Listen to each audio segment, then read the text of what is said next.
and welcome to the Visionary VA podcast, the go-to show for ambitious virtual assistants who are ready to stop trading their time for money and start scaling their businesses into thriving agencies.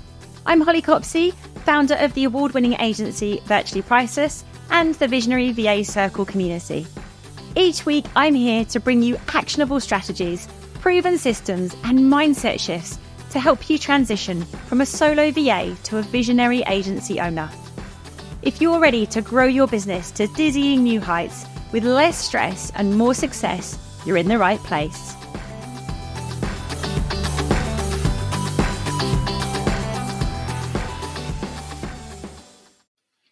Hello, everyone, and welcome to the Visionary VA podcast. Today, I am delighted to be joined by the brilliant Robin Waite. Robin is the founder of Fearless Business, an expert on pricing, a regular keynote speaker at business events, and he is the best-selling author of several books, including Online Business Startup, Marketing Machine, and the recent popular release, Take Your Shot. So great to have you here with us, Robin. It's a pleasure. Thank you for inviting me, Holly. No worries at all. So I first discovered Robin in mid-2020 when I got his free book, Take Your Shot, as part of an event where he was speaking. And I remember receiving a PDF version of it quite late at night and just reading the whole thing in a couple of hours, and I was hooked. I then went online and binged a ton of your content on YouTube, which is great, by the way, and started listening to the podcasts. And we then had a call a couple of months later and started working together one-to-one in early 2021. And I think I was about 2.5 years into my journey. And I just remember being in a place where I was massively overwhelmed. The business was growing faster than I could handle. So even just signing up felt like the biggest sense of relief. So having someone in my corner was a real game changer for me. And you gave me quite a lot of tough love. There was no room for some of the BS I was telling myself. And we covered so much ground that even now I'm still working on implementing some of the advice that you shared. So having now worked with probably hundreds of, even possibly even thousands of clients, what would you say are the most common challenges you find that business owners have when they come to you? Yeah, I suppose the main one is that, especially for small grassroots business owners, one-person businesses, they essentially end up creating a job for themselves. So they're typically, like yourself, Holly, incredibly smart, get amazing results for their clients, love what they do, but they get to the end of every month sort of scratching their heads going, where's all the money? I put all this effort in and the reward doesn't necessarily feel tantamount to the effort which they put in. So, and it's not always just the money either. Quite, I remember you being quite fraught. You've got a young family, you've got your horses as well to look after, and like finding time to just have a life outside of work as well was quite challenging. And that's reflected like with pretty much every business owner that I meet. And I think, one is worthwhile kind of remembering as well, like life and business are a bit like an accordion. You get times when it kind of the pressure releases and things feel like it's actually just flowing and it's easy and effortless. And then other times when it feels like, you've got everything all seems to happen at once, problems with clients, problems with staff, problems with family and the dogs and everything else. And then it's just like, God, can anything else possibly go wrong? So really I think that's the greatest challenge, is getting business owners to a point where they get a nice balance of the business staying fun. So, and where they've got the freedom to sort of roam, there's a nice balance between spending time with their friends and family as well as actually time within the business. But also financially, they feel that they're being well compensated for the amazing work which they do. Yeah, definitely. Yeah. And you say that pressure point, I certainly remember reaching that. I mean, at the point I started with you, I think we just run a huge contract and I was being so sucked into that. And it was amazing for the business, but I was pretty broken and I was going through quite a tough time personally. And yeah, you feel like you're just going to, just combust. I think it's crazy, isn't it? Yeah. So for a lot of VAs listening, pricing is a real challenge in the business. And I know this is where your area of expertise is amongst everything else. But everyone tells us we shouldn't trade time for money. But the reality is a big chunk of the client work we do, such as PA support or general admin, is very hard to package up. And that applies to my business too, as you know. So what would your advice be to anyone in that situation? So the issue with time for money is that like time is a finite resource. And for most people, especially if you've kind of pigeonholed yourself into creating this job for yourself, which a lot of VAs do end up doing, is you've probably only got maybe, a lot of people calculate based on sort of a 4.2 week month, 20 to 22 days, where you're doing 7.5 hours a day of paid work. So you've got maximum earnings capacity based around 160 hours. And that's notwithstanding things like your kids getting poorly, or you've got to take some holidays periodically. Holidays, imagine those things, right? And those other things just cropping up in life. And as a small business owner, you don't just do the VA work, you're also doing the sales, the marketing, the admin, the finance, and all of the other different functions within the business as well. So it probably is like the hourly rate thing. It's probably easier to kind of use a couple of examples as well to demonstrate why it's a flawed business model. Yeah. And then maybe we can then go through an example or two of kind of ways that VAs could potentially sort of productize their offer, conversely, kicking the hourly rate thing to one side and actually thinking about how could you package something up. Imagine that somebody was in the market for a website and they got a choice of 3 different web designers presented in front of them. And web designer number 1 doesn't know what Holly or Robin knows about pricing. And so they're charging £50 an hour. And they said, oh, well, I think it'll take me about 20 hours to build this website. So you think, oh, £1,000, that seems fair. And so off they go, they start building the website. What they forgot to tell you was, though, they've not been doing it very long. So they don't have a great deal of experience. And because they're too cheap, they've taken on too many clients. So about 3 months later, they come back and they present this website and you're like, oh, God, it looks like a dog's dinner. It's got, the blog and the shopping cart are missing that you wanted on it. And you kind of say, well, can you add those on? And they say, well, no, because I need to charge you another 10 hours for that. And so you can already see that like there's resentment building up between the person ordering the website and the person building the website, the service provider. So reluctantly, they agree they're going to do it, but they're going to do it for free. And so they're just annoyed now and they don't feel they're getting paid their worth. But also, unfortunately, the client has been left with this sort of really bad taste of like an experience of working with web designers. So web designer number 2 comes along. So that's kind of our first clue that hourly rates don't really work. And like most people are ethical, moral, upstanding human beings. They wouldn't just add on extra hours just so they could make more money. But the fact that you could kind of says that it's a flawed business model. Mm. Web designer number 2 comes along, and again, they don't know what we know about pricing, so they're also charging £50 an hour. But they've been in the game for like 10 years, tons of experience, built hundreds of websites. They get it done in a week because of that experience. They can get it done quickly, but actually it only takes them 10 hours. So they charge £500 for it. And now immediately, for those like tuning into the numbers here, we'll go, well, hang on, the guy who does it faster, does it better, gets paid half of the person who's inexperienced and does an awful job of it, and there's like masses of resentment. So again, that's our second clue, that hourly rates is a flawed business model. And I suppose it's down to the individual. If you're happy working £50 an hour and you've got enough work coming in and you make enough money, hey, no problem with that. But there's not many business owners that I've met that are just like, yeah, I'm happy earning the money that I've got.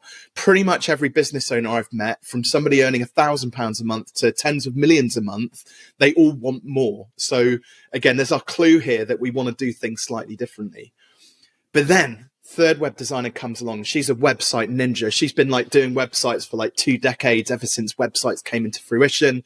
And she gets it done in 3 days. And her promise to you, Holly, is, my website will get you 15 to 20 qualified leads for your VA business within 30 days. If it doesn't, I'll refund you the money and I'll pay you £1,000 for wasting your time. And you go, great, where do I sign?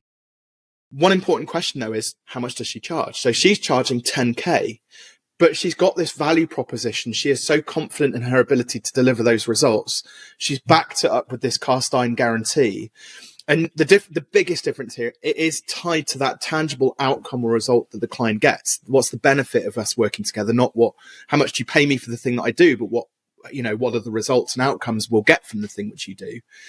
And yet 10K is a lot. But if you get those 15 to 20 qualified leads for your business or my business, we know that has the potential to be worth tens of thousands, if not hundreds of thousands of pounds over the lifetime of a client. And I think this is where VAs especially start to struggle, because for one, they do too many things for too many different types of people. Mm. So our website ninja, all she does is build like simple lead gen websites for coaches. And she's very good at it because she just does hundreds of them like every year. So this notion of doing one thing really well for one specific type of client is something which VAs need to remember. Because if you're doing diary management and email management and just uploading odd bits of social here and there for a client, and maybe doing content editing for their blog and also editing bits on their website, nobody is really going to know what your superpower is. Mm. And also those create very low level, quite intangible results quite often within a business. So we've got to be thinking about like, how can we drive outcomes and results from like getting really niche into not just like who we help, but also what is it that we do for them. And I'll give you an example, and then Holly, you're welcome to dive in and you can ask questions that you feel be relevant to the VAs listening. Yeah. So one example, there was a VA that I did some work with, and she was doing like broad brush everything for every person that would come along and struggling financially, charging hourly rates. And we got chatting, and I was trying to figure out what is it that where's her passion at? So what does she love doing? Who did she love working for? And she said, well, actually, I just love podcasts. I walk the dog, I listen to podcasts, I go in my car, I listen to podcasts, drop the kids off in school, I go and listen to a podcast in the cafe. She was just absolutely love podcasts. So I said, okay, how about, and at the time I was looking for some podcasts to guest on. So I said, well, how about we do this? Why don't you go and find me 10 podcasts for me to guest on? And we'll create a package for that. And how about I pay you £1,000, say, for doing that? So her eyes popped out of her head at that point, because she was like, I could do that in a heartbeat. She said, I listen to so many podcasts. It's just a matter of going out, doing some email outreach, setting up the interview, the recording for it, sending over, like, we'll get a biog and stuff like that. And so we'll package all of that up so it's nice and neat in a Google Drive and, send it off.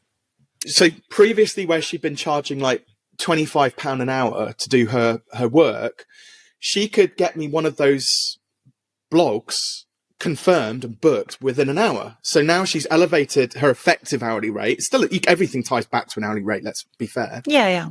But by the time she built the system and process, and there was a bit of work involved in that, but then she could repeat it for other coaches, other consultants who wanted to get onto podcasts. And now she's elevated her effective hourly rate to £100 an hour.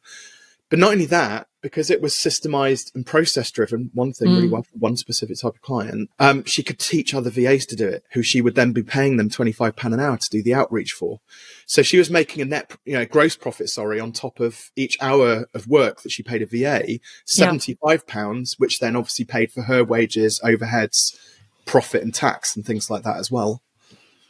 Yeah, I think that's the fantastic example. And obviously for the audience for this podcast, it's VAs who are looking to scale their businesses by building a team. So that's a great example of where you can have that extra value add, but that you've got that core offer in the first place. And I think we do still charge an hourly rate for some of our services. The EA support, like I said, that's kind of been our bread and butter, but it's thinking about what else you can do around that. And it's also not trading my time for money, right? Like actually coming to the place where I stopped the client work, which you were hugely instrumental in helping me doing. And that was definitely one of the things I told myself for a long time I couldn't stop doing, but it is entirely true. And you have to get away from that, the time for money for yourself, certainly. If you're going to do it at all, definitely do it with a team, but then package up where you can. There are so many opportunities in what we do. Like you say, social media packages, bookkeeping, whether it's running an event, minute taking, copywriting, the web stuff of the podcast, as you mentioned, all of those things can be packaged. And you can give someone a really great deal and a great experience and put a bit of time in to build it up front. And actually then you'll reap the rewards going forward. Yeah, that's it. And like the key thing as well is the VA I worked with, she was particularly kind of fortunate because we stumbled across podcasting very quickly. And when you've got somebody who is a VA who's doing everything for all sorts of different people, the biggest challenge with that is podcasting, high value. So I can see immediate ROI from that. If I guest on a good quality podcast like this one, Holly, and I know that there'll be some inquiries which come off the back of it, and my abilities to be able to then nurture those people potentially into becoming clients. But managing my email, like what's the tangible ROI from that? Okay, it saves me a bit of time, but realistically so what ends up happening is when you do too many different things, it kind of closes the gap and brings that average hourly rate down. And so you don't see that real tangible benefit. And so everything does tie back to that effective hourly rate. And so I think if anybody is kind of still a bit like unsure about how to package, one way to bridge the gap is just to understand the numbers just that little bit better. Yeah. So there's two ways that I normally approach this. So the first one is set yourself a goal for the next 12 months. How much would you like to earn? And I'll keep the numbers sort of roughly simple. So let's say, for example, if a VA wanted to earn, say, £60,000 over the course of the next year, well, so what's that, 5K a month, for example? And you worked out roughly with all of the, children's illnesses and school and pickups and drop-offs and everything else, actually you can only do 100 hours worth of paid work over the course of a month, excluding the extra time for all of the other life admin and business admin stuff. Well, the bar is set there. You need to be charging a minimum of £50 an hour. I think, unfortunately, a lot of VAs don't even do just this basic calculation, and they get trapped at like 2-3K, for example, and then can't elevate beyond it because in their mind, the only way to earn more money is to sell more hours. Yeah. When you then start to scale, there are other maths which you have to take into consideration as well. So you have to imagine turnover is vanity, profit is sanity, and cash is king. And so again, I see a lot of small business owners who are like, 6-figure entrepreneur and this, that, and the other. And then you look at their bottom line and they're like driving around in a Corsa, 20-year-old Corsa with a Nokia 3210 because they can't afford, they've got no profit in their business basically or cash. I've nothing against like Nokia or Vauxhall, by the way, there were just two examples that came to mind. So that creating profitability is like one of the most important things, especially that there is no point scaling if you've got no profit, because all that's going to happen when you scale is you're scaling a problem, lack of profitability. So what I recommend is when you start to bring in other associate VAs, you want a minimum, absolute minimum of 50% GP on that. So if somebody's charging you £25 an hour, you need to be charging out a minimum at £50 an hour in order to create that 50% gross profit margin. Because what happens is out of that then gross profit, there's this compounding effect as the money trickles down then through the P&L, so with consultants, it's not so, there's not so much of a draw on the overheads. It's not quite so expensive. If you bring a VA in as a salaried employee, it's actually 3 times. So if you're say paying them a salary of 24K, for example, which is roughly sort of living wage at the moment, I believe, in the UK, you probably actually want to be making sure that revenue generation wise, they're bringing in 75K. So 3 times. So it's a third for their salary, third contribution towards overheads and expenses, and then a third for tax and profit. And again, I think a lot of VAs, when they start to scale, they just haven't done these basic maths to work out economically where things sort of stack up. Yeah. And like ultimately you can get yourself in the right pickle if you don't just do those numbers. And just as an example of this, so I did some work with an accountant. So not necessarily in the VA space, but what she did do is she brought in bookkeepers to work alongside her practice, which makes logical sense because there's a natural upsell. And she was paying her bookkeepers about £17 an hour and then charging them out at £25 an hour. So first clue is she didn't get the margin right. The second problem was, though, she was losing money on the bookkeeping. Like every hour that she sold was costing her money.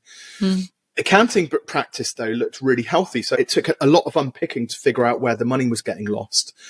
And it transpired what was happening was she would go to a client, put a proposal out for say 10 hours a month worth of bookkeeping, but it was taking the bookkeepers who she was overpaying double the amount of time to do the book. So she was paying out like £7 an hour or something. Like, I don't know how you explain it. Like she was basically contributing £7 an hour towards the client's bill because of the way she'd structured it. Yeah. So immediately we had to make 2 difficult choices. One was we had to increase her hourly rates in her bookkeeping so that we created that margin in there. But also she was paying two associate bookkeepers when really they were doing enough work for one full-timer. So when we pulled somebody in full-time, again, it worked out slightly cheaper on that, effective hourly rate for the wages, again, which eked out a bit more of a margin. And then all of a sudden she had a windfall of cash because her bookkeeping literally within 30 days became profitable again. And I always say to people, especially when it comes to the numbers, you can't say you're not a numbers person. You can't make these excuses. Fair enough if you're like, I think there's a name for it, but dyslexic with numbers, you have a learning difficulty or challenge around numbers. I get it. But then your responsibility becomes, well, if I'm going to run a business, I need to take responsibility for that challenge and hire somebody who does know numbers, an accountant or CFO or somebody like that. Because everything in business is about numbers, not just the profit and loss and margins and cash flow and things like that, but also conversion rates, lead generation, website traffic. Everything in business is all about numbers. Yeah, absolutely. And I think it's just that constantly being aware and reviewing, isn't it? I mean, I did an episode last week on reviewing key metrics in your business, and you've got to make decisions based on what those numbers are showing you. We've been through some challenges, which I shared with everyone in our business the last sort of year or so. I've had to lose some team members. I've had to make some redundancies. You have to keep reevaluating where you're at, and bringing people on in the first place might be the right thing to do. But if the numbers change, sometimes you have to take those tough decisions. And it's also about putting your own rate up.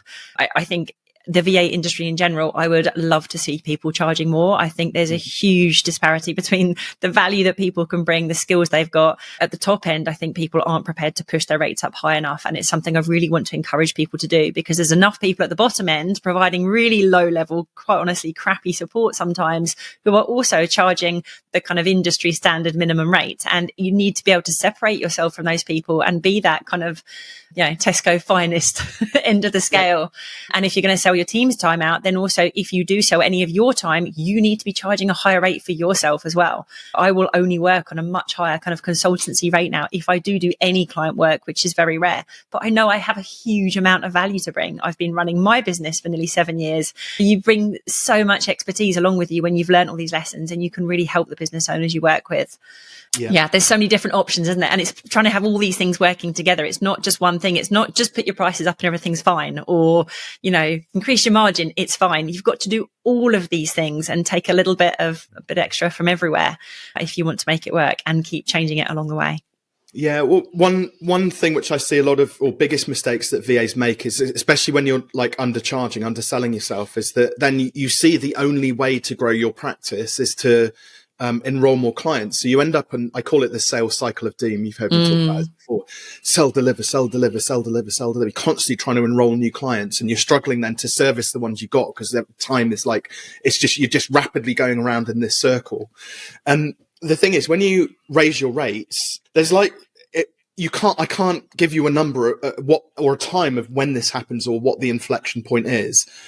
But you've experienced this, Holly, where it feels hard, and then you make a couple of decisions, and then all of a sudden it inflects like that, and it feels a bit easier. Mm-hmm. And this comes through just constantly monitoring, pulling all those different levers, monitoring the numbers, raising your prices, working with fewer clients who get a bit of extra time for yourself.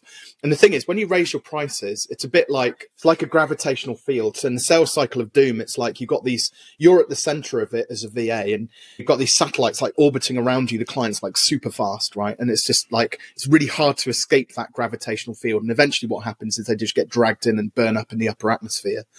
But when you charge more money, it's like all of a sudden you created that trajectory, and you've gone into like outer space. And so you're not in this gravitational field, and you end up with, probably there are some physicians who could explain that a lot better than I could, the science behind it. But all of a sudden you have more time to deliver better quality product or service to your clients, especially if you're doing something repetitive that you've got really good at that gets great results for your clients. Well, now you need fewer clients. You can focus on getting really amazing results for the clients you've got, who are willing to spend a bit more money because they're actually making some money. So they'll spend more money with you on other stuff, which then makes you more referable because they're getting great results. They tell all their friends about it. And so there's more money to be made on the back end. It creates this like virtuous cycle. Yeah. And where most coaches are all about growth, more clients. I'm like, growth in revenue with fewer clients is like the optimal business that you can have. Yeah. Double the income with half the clients, you're laughing. And then when you do bring associates in, hopefully everything then is kind of nicely sort of systemized so that they can actually step into already revenue generating roles. Yeah. And I keep telling people at the moment, and I think people think I'm a bit mad sharing this, but the best businesses are like really boring businesses. Like, Take something as simple as like the iPhone, which, beautiful products, very well designed, but let's face it, it goes into a production line, chips get bolted onto it, screen gets stuck on, things like that as it goes through, and then millions of them just pop out the end of the production. Production's boring, right? But they do a fantastic job of it. We know exactly what we're going to get. And lo and behold, these are the most expensive phones in the marketplace, right? So I think VAs should be seeing their business as the same thing. We're going to design one really shiny product that's great and gets amazing results. And then we're just going to push it through a production line, a factory. So the consistent results get popped out at the other end of it for their clients. Yeah. And it's boring. And this is where, this is a bit punchy, but I think a lot of VAs, small business owners, they let their ego get the better of them. Oh, I want to be creative. I want to work with lots of different types of clients and, all this sort of thing. I don't want to that sounds really boring, running a business where it's the same thing over and over. No, but that's where the most successful businesses have come from, doing the same thing over and over. It's really quite boring. Yeah. Making a name for yourself in that way and having that reputation is great, isn't it? And that point you make about growing the clients. That's been the biggest way by far that we've brought in, extra revenue. We've got into clients on a small level, blown them away with how great we are, and it's just grown and grown and grown. And then we've ended up with some really big clients who are raving fans and do tell all their friends, and you bring business in that way. But it takes time and effort, and we're actually investing quite a bit of time ourselves at the moment into thinking about how we up level that client experience again. And you've got to constantly be doing that. And we have some amazing team members, but it's about making sure that they can deliver something that's our model, our approach, that we can give customers that assurance of what they're going to be getting. And I think when you bring associates into your business, you can have a real range of skills and experience and personalities. And it's not that you want to create, machines, but you've got to have people doing things in your way, and that the clients know what they're going to get, and you've got confidence they're going to do it, because it's your brand and reputation, right? They're coming in to represent your business, and you've got to ensure that consistency.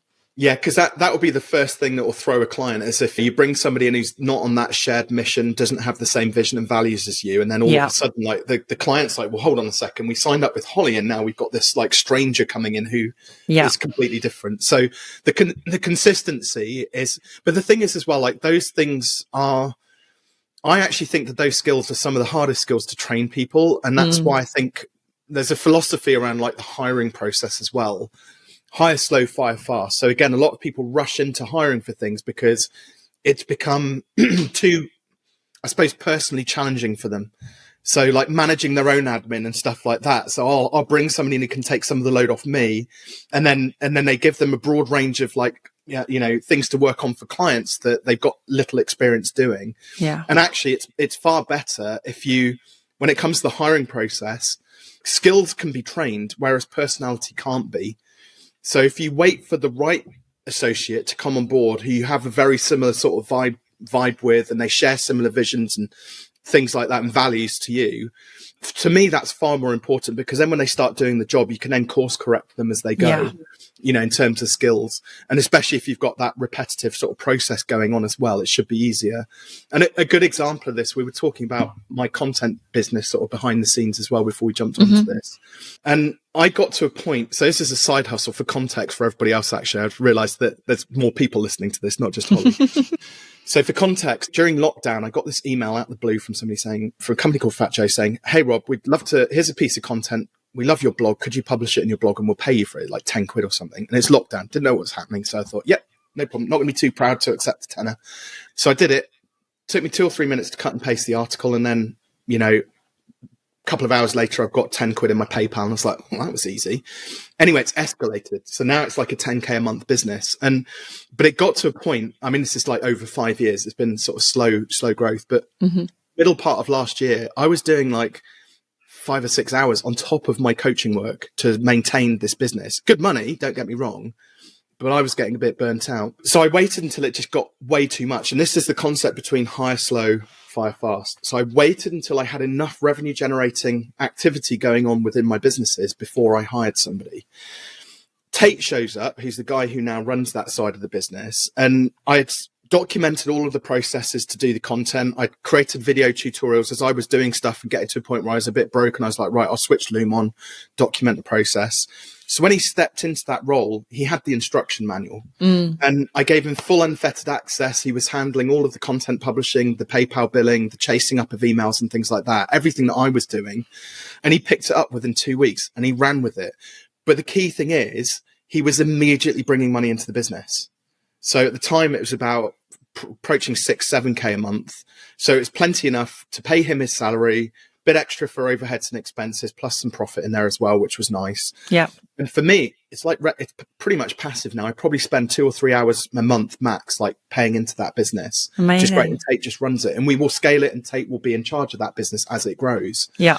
So again, if that process was too complex and it took me too long to train Tate, it wouldn't have worked. It would have broken. Yeah. If the work wasn't interesting enough, and I get that contradicts a little bit of what I've said, probably Tate may not have stuck around for 7 months and worked with me. I don't know. If it wasn't revenue generating enough, I'd be in this constant like headspace of, I'm paying Tate. It's like resisting paying Tate his salary or finding that hard, but not quite making enough margin to grow the thing on the back end of it. Yeah. So, and then also there was somebody else who we brought in and trialed with that and it didn't work. So gone. She didn't have the vision. She didn't have shared values. To her, it was just come in, grind out, getting a job and a salary, no aspirations to help me grow it or anything like that. And I had to let her go. It's just like, I'm sorry that this isn't going to work. Yeah. And I think those are really tough decisions to sort of have to make. But when you do find the right people, it should feel like, you should feel like, all I can put it down to is it got to a point with the other person where I was like, oh God, I've got to have a conversation. Like, you know, that the ick. Yeah, it's painful. Like, oh God. Even just like doing the management calls with her before I let her go. But with Tate, it's like, I can't wait to get on calls. I can't wait to go and meet him in the cafe and like talk about the business and stuff like that. He gets it. He's like really fired up about it. Yeah. And it gets you excited about working with someone, doesn't it? And it can be quite a lonely journey as a business owner. And having those people come into your business and play that sort of role is, amazing. Awesome. Okay. So now your business is Fearless Business, and true to name, I would definitely say that you helped turn me into more of a fearless business owner. But that doesn't mean I don't have any fears, but I do now feel better equipped to handle those fears. So how much of the work that you do with clients for your coaching is on their mindset, and how do you help people to get out of their own way? Because that's a big thing, I think, for the VAs that I work with my mentoring and who are part of this community and want to grow. Yeah, so there's this kind of thing in the coaching world where like everybody's like, it's all about hustle and grind and like, you know, taking risks and all this sort of stuff. And I'm like, actually, it doesn't have to be like that, because like Simon Sinek put it really eloquently. He said, because in The Infinite Game, the book which he wrote, he's like, there shouldn't be short and long-term wins within a business. It should be about, the goal is the infinite game. Stay in business for as long as you possibly can do, so we don't count it, tally it up in wins and losses. And so that's my philosophy, which I run the business by. And I believe other business owners should pay more into that as well. Like build slow, steady, organic growth. Building a boring business means you will be in business in 10 years, 15 years, 20 years time, and make this a career if you love doing it. So the phrase fearless came from, I was doing a talk and somebody said, well, what makes like other entrepreneurs successful, whereas other people like seem to like explode and like disappear like really quickly? And I said, well, the business owners that are most successful, they just fear the things in business ever so slightly less that stop others from achieving their goals or dreams. And a friend of mine who was stood in the audience pointed at me and it's like, Robin Waite, the fearless business coach. So that's where the brand came from. Love it. But it is about the little things that we get that little knot in our stomach over, that, we've got to raise our prices and have the difficult conversation with our clients about that. Or, you know, standing up on stage and doing a 60-second pitch, or heaven forbid, a keynote talk in front of 200 people or something. Or, you know, letting that person go because you know that it's bad for business. Those are fearless business decisions that and it's not about, hopefully you've got a picture. It's not about being reckless or taking risks or anything like that. No. It's about taking measured small risks that are going to move your business and your life forwards. And I've always discovered that, and like, I still get fear. I still get, you know, a bit of imposter syndrome. You see your hero in a room full of people and you've got to go up and say hello to them, like shake their hand. I get the butterflies and the jitters and things like that. It's a bit of driven a bit by fear. But you do it anyway. But you do it anyway. Ever so slightly less. And that's enough quite often just to get started, take that first step towards whatever it is that you want to achieve. And like, life is too short. I can't remember if I've told you this actually, Holly, and I don't know, it might be a bit of a trigger for some people. Did I tell you about Fred in my head, my little guest that I've got? No. I haven't, have I? So in August last year, so I'll go slowly at this point because I have been going off like a Gatling gun up to now, but because this is quite important. So in August last year, it sounds very serious. It is quite serious, but I got diagnosed with a grade 1 tumor on my brainstem. Oh, wow. And I've been running businesses for like 20 years, and my family, you know, my daughters are 10 and 8 now and happily married and everything else. And for many years in my career, I've kind of put myself almost second fiddle to a lot of other stuff going on in my life. So whether it be my parents, my relationship with my brother, my relationship with my wife, my kids and things like that. And especially over the last decade, I like to think my wife probably would disagree, but I am like playing it all in as much as I can with family life and doing school drop-offs and stuff like that. But you get diagnosed with something like a brain tumor. And by the way, just to rationalize it. So I'm very fortunate that I found out it was an incidental finding for a start, but also what I've got is it's a grade 1, but it's also probably one of the best kind of tumors you can get. So it's slow growing and benign. So I'm not going anywhere anytime soon, folks. Okay, good. I have symptoms, it's fine, but they're manageable. I just have to work through it. It's not a problem. But what it did make me realize when I got diagnosed with that and I got through the initial sort of shock and grief and various other things like that, that actually life is really bloody short as well. So I know we talk about the infinite game, but my infinite game looked at like me running successful businesses, probably retiring about 55, having a nice life when the kids grow up, going traveling and all these sorts of things. And then I get this thing thrown at me and I'm like, may not get that opportunity. It's only a small chance, but I may not get that opportunity because it could brain surgery and all sorts of things like that might be in my future. And so that really enhanced like now it's not just fear things ever so slightly less. Now it's just fear things less. Yeah. Right. Not ever so slightly, but just less. Just do the things that you want to bloody do, Robin, because life is short. So something simple, like I went to Dubai at the start of the year, which is just the most incredible trip, but it's been on my mind to do that for like 2-3+ years. And kids, it's never been the right time, or it's too expensive, or any number of different excuses that I could make. And then it got around to sort of early December. I was like, I'm going to go. Like life is too short. I've got this gift. All I kept hearing about is Dubai. So I had to go and follow my heart with it. Yeah. Needless to say, had an amazing time, had so many amazing business conversations, met a couple of like my superhero kind of influencers that are on my radar, because I want to build partnerships with them. Yeah. And I think, so this is just my way of saying to the people listening to this, and you, Holly, as well, but the people listening to this, like, if you get that little bit of anxiety in your tummy where you're just like, I should do this thing, listen to that, because you probably should be. You may miss the opportunity if you don't do it. You can make lots of excuses to, whatever, plenty of reasons to come up with why not to do it. Give yourself reasons why you should do it and lean into it. Because I just see a lot of business owners that are just massively frustrated. They're tired. They kind of get pigeonholed, like I said, into this sort of job mentality and don't feel they can escape it. Yeah. Ultimately, it all comes down to, you asked me about mindset, the rules that we create for ourselves up here, the fence, the invisible fence that we build around ourselves, that we don't allow ourselves to step over every now and then and see what's beyond it. So I think what I'm saying is JFDI. Yeah, absolutely. And that's been a big lesson for me. And I think it does take time, I think, sometimes for it to sink in. I know it was a big thing for me releasing the client work. I remember having several discussions with you about it, and we'd review each client and which one I could reduce my time on. And the biggest kind of VIP one, I was so adamant I couldn't, not work on that client. Yeah. And it took me years to step away from that. And of course, once I did, it was fine. You may not have realized this at the time, but I remember we had 3 calls on the trot where, and excuse the pun, but you were talking about your horses, and you could see you were deeply passionate about it. And I also come from a equestrian background anyway, so we had that in common. Yeah. But I could see how your eyes lit up when you were like, I want to spend more time riding. And then that was kind of the anchor, the hook there at that point, where it's like, right, Holly, well, if you free up the time here, you get to spend more time over here doing something which you love.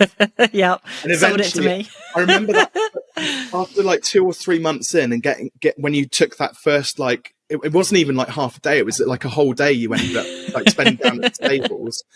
And you messaged me like, Robin, you'll never guess what, but I've spent a whole day. And I think for you, that was one of the biggest sort of shifts there. Again, like a lot of people get very hooked into like their business being the thing, but actually there's more to life than business as well. And your business should enable you to do that thing, shouldn't it? Yeah. That's the next thing I was going to mention, actually, because one of the things that I loved when we started together, before I even actually signed up, you made it a condition that I had to commit to what you called blue sky living, and that we agreed I should start riding again. And I'd had a 10-year break, and it was only very small. I started borrowing a friend's horse. Every couple of weeks I'd get to go for one ride.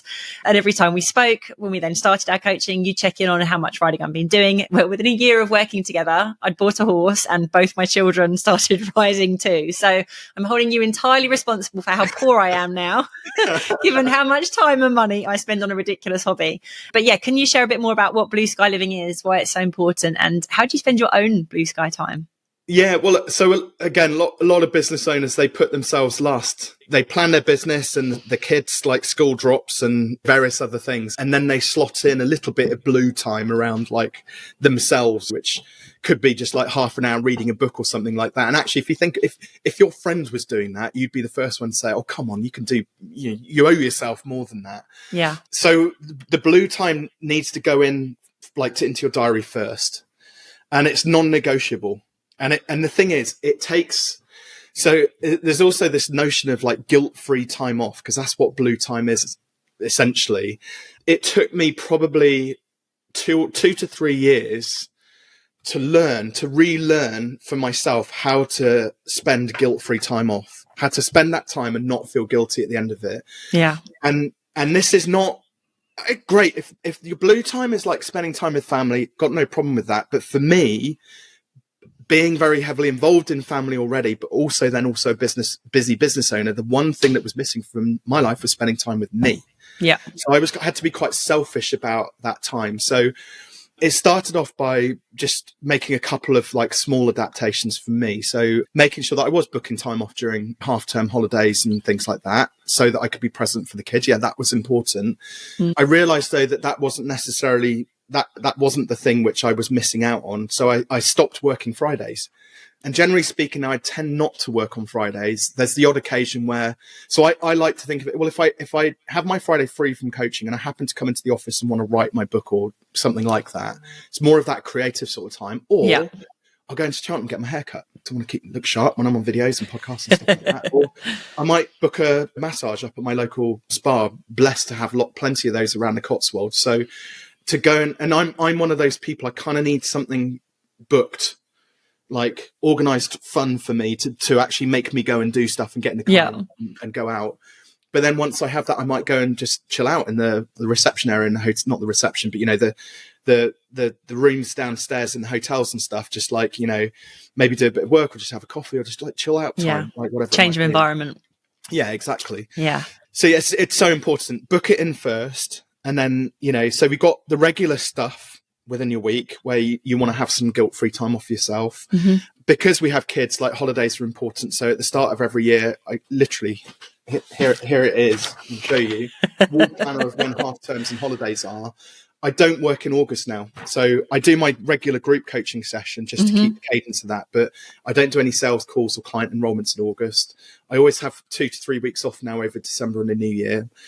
So building in that, planning and building in that cadence as well with your work is massively important in terms of that blue time. And it has to be non-negotiable. It's like, well, think about it this way. If your week revolves around, let's say you've got client work, which obviously people assume that that's non-negotiable, but you can negotiate that, and you can, some of that work go into the next week, which may have consequences, but it's okay. Marketing activities, sales activities and things like that. So there's like, let's face it, but there are more important things in business. Really? Like, it's not so desperate. Like if you say to a client, I'm really sorry, I can't deliver your work until Tuesday next week. If they kick up such a fuss over it, I get it if they're going to like lose a deal over it or something like that. Yeah.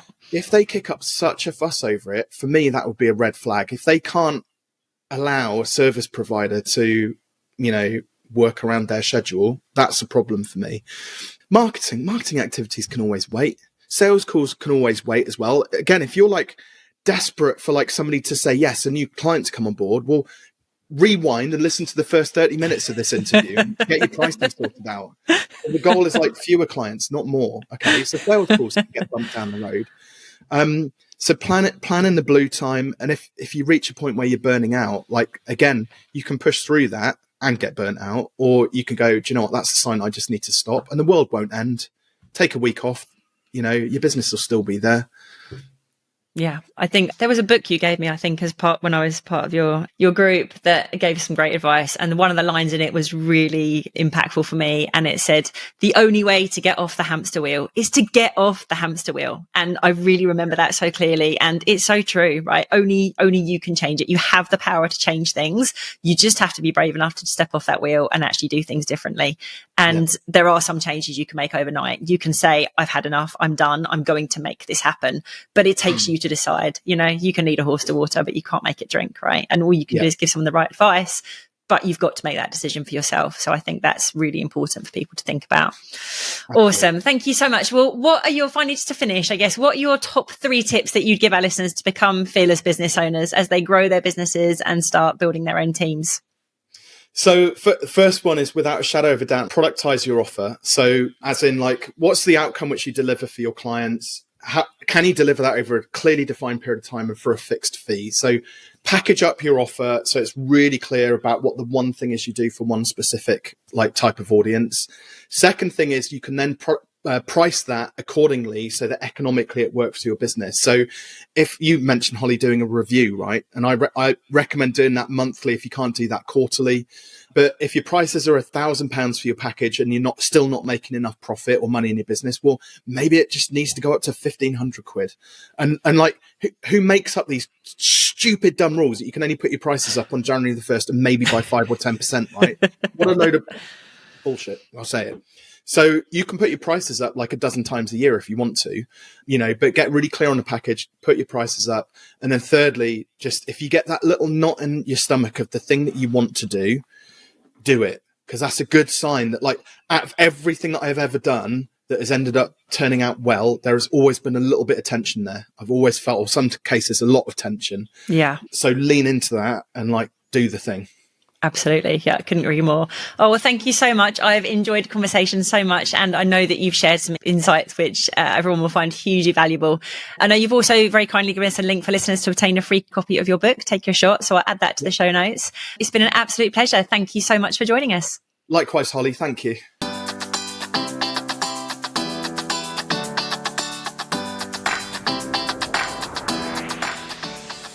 Thanks for tuning in to this week's episode of the Visionary VA podcast.